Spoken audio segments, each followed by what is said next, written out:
Michael had just graduated from university and had taken a job on the night shift at a gas station on the outskirts of town. It was his first night, and he was determined to perform at his best.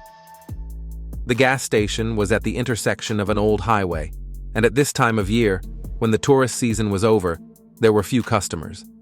During the first few hours of operation, Michael was busy cleaning up and checking fuel levels in the tanks. Everything was quiet, and the only sound was the noise of cars passing by. When the clock showed midnight, Michael decided to get something to eat. He had just sat down in the brake booth when he suddenly heard a strange noise outside. As he got out of the cab, he saw that one of the gas pumps was activated, even though there were no cars nearby. Thinking it was a technical glitch, he walked over to the pump to turn it off, but suddenly the pump stopped on its own. Back in the cab, Michael felt uneasy, but decided to attribute it to fatigue. The calm did not last long, however. After a while, there was a loud knock on the door of the store. Michael flinched. It was deep night outside, and he didn't see a single car in the parking lot.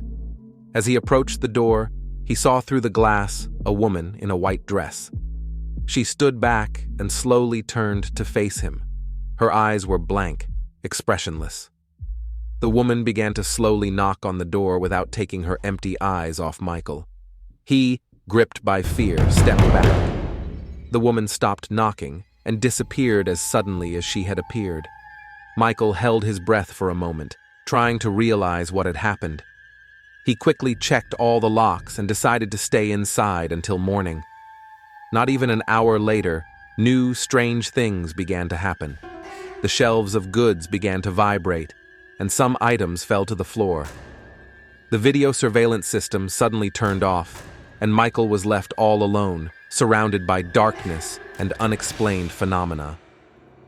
The rest of the night passed in absolute terror. Every rustle made Michael flinch. The lights in the cabin flickered as if someone was playing with a switch. By morning, exhausted and worn out, Michael was relieved to see the first rays of sunlight.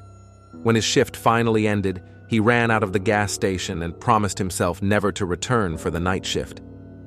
He later learned from the locals that many years ago there had been a terrible car accident at this spot, in which a woman in a white dress had died.